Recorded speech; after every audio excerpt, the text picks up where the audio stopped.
Bonjour, bon après-midi à tout le monde.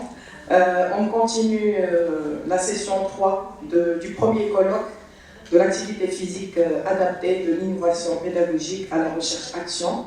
Je suis très contente d'être invitée aujourd'hui par l'UPR de physiologie, par nos maîtres et nos collègues spécialistes en rhumatologie, qui est le thème de ce colloque très intéressant et très important. Et je vais dire un mot après concernant l'importance en santé publique de l'activité physique. Et sans trop tarder, on va passer la vidéo de Madame la représentante de l'OMS pour nous parler de l'activité physique adaptée, les concepts clés pour la santé. Voilà. Merci. Monsieur le doyen de la faculté de médecine et de pharmacie de Rabat, Madame la directrice de l'unité de pédagogie et de recherche de physiologie et directrice de l'équipe de recherche sur l'activité physique et le système nerveux autonome, honorable assistance, Mesdames et Messieurs. C'est avec joie que je m'adresse à vous aujourd'hui à l'occasion de cet important colloque scientifique pour échanger sur un sujet important, l'activité physique adaptée ou APA. Nous savons tous que les défis de santé publique sont en constante évolution, au gré de la double transition démographique et épidémiologique qui a impacté l'ensemble des systèmes de santé dans le monde. Faisant que notre remarquable progression en matière de lutte contre les maladies transmissibles a cédé le pas à un autre combat, celui de la lutte contre les maladies non transmissibles. Les chiffres sont alarmants. Les maladies cardiovasculaires, le diabète, l'insuffisance rénale chronique terminale et certains cancers représentent près de 3/4 des décès au Maroc et dans le monde. Et leur prévalence ne cesse de croître. Face à ces défis, l'OMS insiste sur une vérité fondamentale. L'activité physique adaptée est un levier puissant, à la fois préventif et curatif, pour améliorer la santé et le bien-être de toutes les populations, quel que soit leur âge, leur capacité et leur statut socio-économique. Mesdames et messieurs, permettez-moi de rappeler ici les lignes directrices de l'OMS sur l'activité physique et la sédentarité, publiées en 2020. Ces recommandations sont le fruit d'une recherche rigoureuse, intégrant les preuves scientifiques les plus récentes. Elles offrent un cadre clair pour guider les décideurs, les professionnels de la santé et les citoyens du monde entier. Quelles sont ces recommandations? Premièrement, pour les adultes âgés de 18 à 64 ans, l'OMS recommande de 150 à 300 minutes d'activité physique modérée par semaine, comme la marche rapide ou le vélo.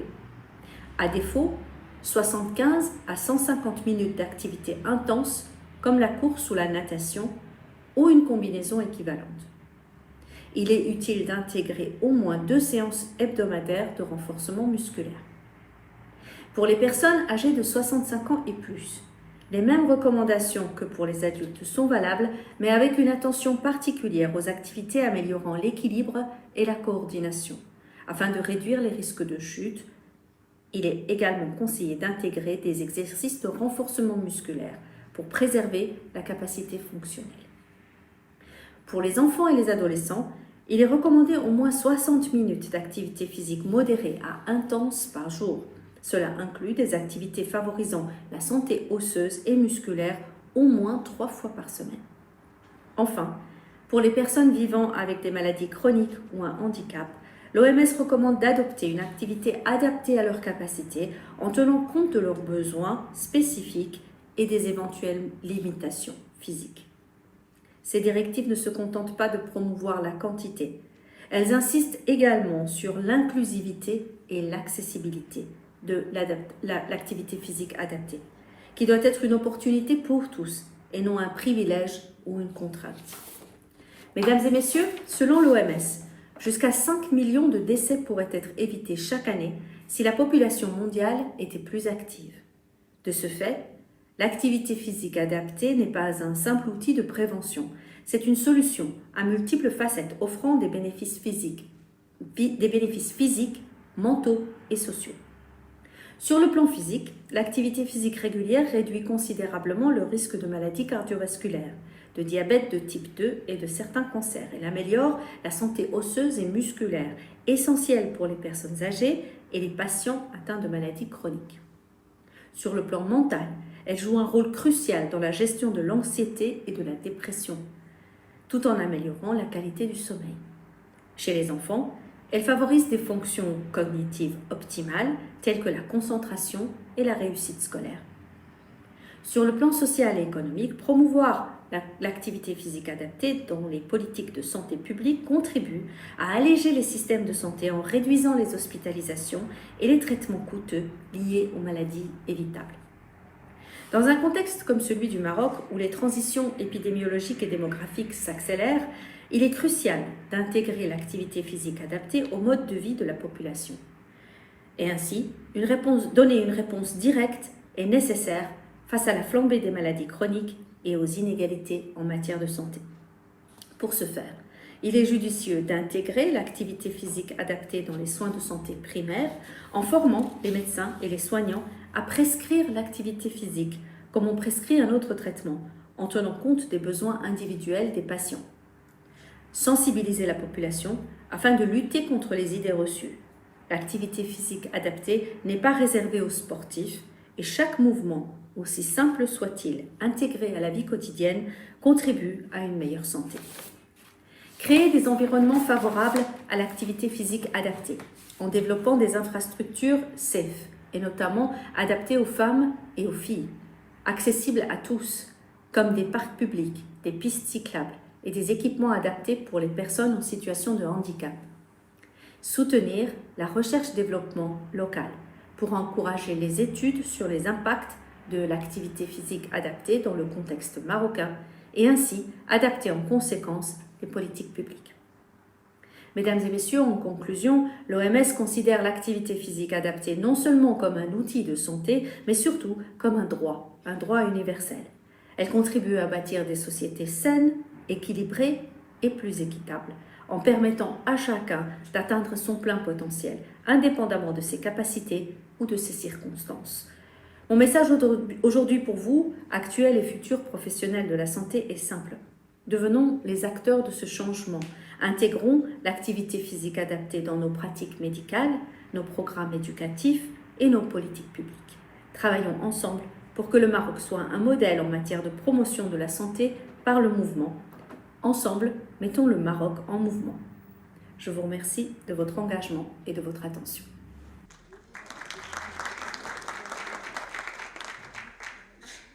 Merci, chers amis. Alors encore une fois, merci d'avoir accepté d'être parmi nous et je remercie tout particulièrement mon cher maître, le professeur Naji Hajjaj Hassouni, qui s'est libéré pour être avec nous. Alors c'est un grand honneur pour nous de vous avoir, cher maître. Alors, sans trop tarder, et pour faire la continuité de ce qu'on a dit depuis ce matin, et puis dans l'esprit de ce colloque, alors ce colloque, donc vous avez vu le thème de l'innovation pédagogique à la recherche-action, avec la galerie inter-UPR, avec le podcast Bannir les idées reçues.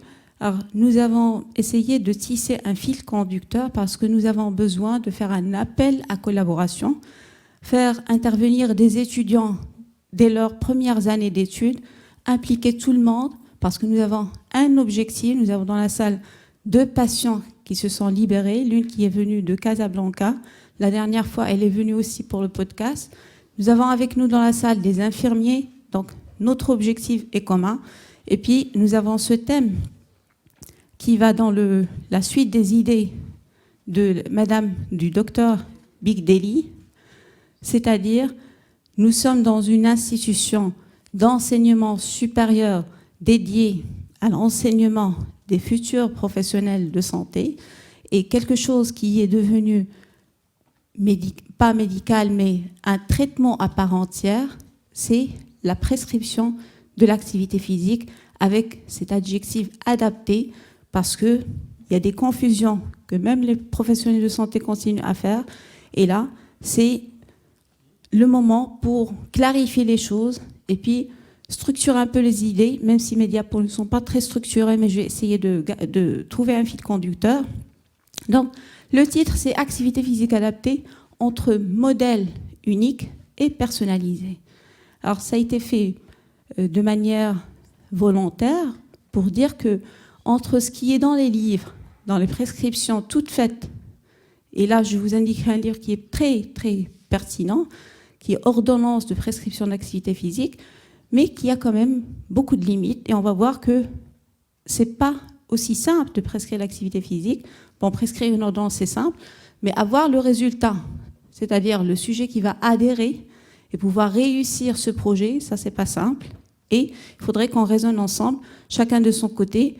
Je remercie la direction d'épidémiologie et de lutte contre les maladies ici présentes. Alors déjà par une doctorante qui fait partie de notre équipe, docteur Loubna Al-Mari, et aussi les responsables des programmes que j'ai salués tout à l'heure, et aussi docteur Lioubi qui s'est excusé, mais il sera avec nous demain. Donc nous sommes épaulés par la direction d'épidémiologie de lutte contre les maladies, et nous avons une convention entre l'université, la faculté, notre UPR qui a comme, on va dire, comme titre l'UPR avec une équipe de recherche sur l'activité physique, certes jeune, mais qui est ambitieuse. Alors, vous aviez vu dans ce qui est exposé, ce que nous avons envie de faire, beaucoup de choses. Alors, Madame Hajjaj, à chaque fois, me dit, limite les choses, ne fais pas beaucoup de choses en même temps. Mais je suis désolée, Madame Soni, j'ai encore besoin de sagesse pour pouvoir l'appliquer. Alors, ici, pour ne pas perdre le fil conducteur, alors on va essayer de voir, il y a beaucoup de diapos, mais je vais les survoler parce que j'ai besoin de m'attarder sur certains points. Alors, bien sûr, l'activité physique, ce n'est pas le sport. En faisant du sport, c'est de l'activité physique. L'activité physique, c'est tout ce qui fait, tout ce qui donne la contraction musculaire, ce qui a été expliqué ce matin, ce que vous avez sur les différents points de vue de ce qui est exposé dans les posters. Donc, tout ce qui fait une contraction musculaire, c'est de l'activité physique. Le fait d'être en train de regarder son émission préférée, ou bien d'écouter, faire des mouvements, c'est de l'activité physique. Tout à l'heure, William, tu avais demandé par rapport elliptique, ou bien alors elliptique, ça bouge aussi bien le membre supérieur, ça augmente de 20%, mais tout ce qui fait bouger, c'est bien. Donc, l'activité physique, et ce qui est aussi encore bien à préciser, c'est activité physique adaptée. Et ça, c'est on va dire, le vif du sujet, parce qu'adapté à une condition de maladie chronique. Donc, l'activité physique, c'est un pilier de médecine préventive. Et puis, c'est aussi pour diminuer les complications, les coûts des maladies chroniques. Donc, toutes les personnes, quel que soit leur âge, leur condition physique, leur comorbidité, ont le droit, alors ça c'est le droit, ont le droit de faire de l'activité physique qui est adaptée à leurs conditions. Et ça, c'est un concept qu'il faudrait éclaircir encore auprès du grand public et en passant par la formation des formateurs, notamment les professionnels de santé. Alors, les pictogrammes, moi, j'aime beaucoup. Dr Marie m'a fait passer ces 2 pictogrammes avec des mots-clés. Donc, c'est classé en fonction de l'âge. Et il y a des termes clés. Alors, plus, c'est mieux. Tout à l'heure, mon ami Dr Gini, le professeur Gini, on en a parlé. Plus, c'est mieux. Ensuite, limiter la sédentarité. Tout à l'heure, le professeur Aubertin a mis la précision entre inactivité et sédentarité. Donc encore de la précision. Même un peu est mieux que rien. Ça, c'est la communication motivationnelle. Alors, ne mettons pas des barres qui vont nous limiter, mais comment motiver pour arriver à des objectifs que notre ministère de la Santé et la DELM ont mis dans leur programme, dans leur feuille de route, avec des choses, on va dire, différents indicateurs, parce qu'avec des réunions avec la DELM, nous avons appris que pour être efficace, il faut des indicateurs. Alors, les indicateurs des politiques publiques, il y en a plusieurs, et il y en a certains que je montrerai à la fin, déjà des choses concrètes. Et parmi les objectifs, c'est de réduire d'ici 2030 10% de la sédentarité. Donc ça, c'est le programme 2020-2029 et que nous avons réussi à intégrer via une collaboration entre l'université Mohamed V et le ministère de la Santé et la DELM. Alors, c'est simple de montrer ces images aux patients. plutôt que ça, c'est le grand tueur, la chaise. Bouger. Et puis, saisir toute occasion, utilisant des termes simples, motivants, ne compliquons pas les choses. Alors, tout à l'heure, ça a été bien expliqué par le professeur Aubertin. Le talk test, ça c'est pour dire est-ce qu'on arrive à parler en même temps qu'on fait de l'activité physique ou bien on est essoufflé, on est en train de s'arrêter. Donc ça, c'est quelque chose de... Et puis, il y a des choses, je vous laisserai la diapo, sur l'ordinateur, je pourrais la partager avec vous. On mettra un code QR et vous avez le droit de l'utiliser sans aucun souci. Donc ici, la prescription avec ces 4 paramètres, c'est-à-dire la fréquence, l'intensité, le temps et le type d'exercice, avec le degré d'intensité, classé légère, modéré ou élevé. Et puis les échelles. Il faudrait qu'on communique plus avec des termes qui ont l'air d'être compliqués, mais qui sont simples d'utilisation si on fait rentrer dans notre cursus universitaire, dans nos formations continues, dans nos MOOC, des termes qui vont être simplifiés, on va dire, et on va parler le même langage. Alors, modèle unique. Alors, modèle unique, juste pour vous dire que nous avons dans la salle une doctorante, Dr Hind Lhiri, qui a commencé un travail sous mon encadrement, avec le co-encadrement du directeur de l'école doctorale de l'INSEAD, c'est-à-dire tout ce qui est informatique, plateforme, etc. Et l'objectif, c'est quoi? C'est de passer un modèle unique à un modèle personnalisé. Alors, nous sommes tous conscients de l'importance de l'activité physique, qu'elle soit adaptée dans différentes pathologies. Donc, nous sommes en train de créer un réseau. Alors, un premier résultat, c'est le podcast que vous pouvez encore, il est toujours sur la télé, et là, vous avez une 60aine d'experts qui ont accepté gentiment de se libérer, de commencer par un programme de sensibilisation pour dire arrêtons les idées reçues, travaillant la culture de bouger, bannissant les idées qui bloquent. Tout ce qui est modifiable, on peut le modifier. Alors moi, je ne peux pas parler d'une spécialité que je ne connais pas. J'ai la casquette de rhumatologie et je pourrais vous exposer des choses qu'on expose dans les congrès par rapport, c'est-à-dire aux règles générales, aux règles spécifiques, quelques particularités par rapport à des rhumatismes. Et dans les rhumatismes, on peut les classer en rhumatisme inflammatoire chronique, rhumatisme métabolique, rhumatisme dégénératif. Donc on peut les classer. Et un des premiers travaux qu'on a fait, d'ailleurs, nous avons une doctorante ici, Dr Sarah Beloul, qui travaille sur les rhumatismes inflammatoires chroniques. Et on a avancé, pas beaucoup, mais on a essayé d'avancer avec des enquêtes et puis avec des programmes de sensibilisation avec l'implication des patients.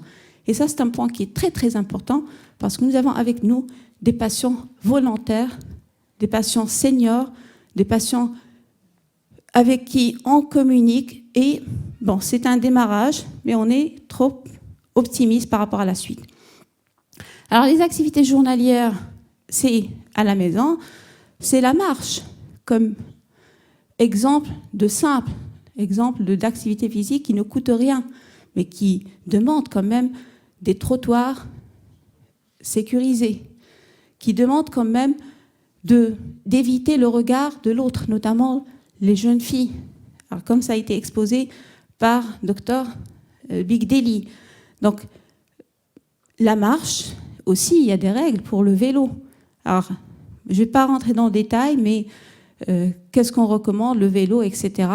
Le vélo d'appart, comment régler pour éviter les blessures sportives, éviter les blessures en rapport avec les problèmes articulaires, l'angle au niveau de la position, l'ergonomie, là aussi. Alors, je vous demande, s'il vous plaît, de passer voir le relap de l'étudiant Ayoub Choumi, qui est dans la salle, et qui travaille sur l'ergonomie du geste sportif.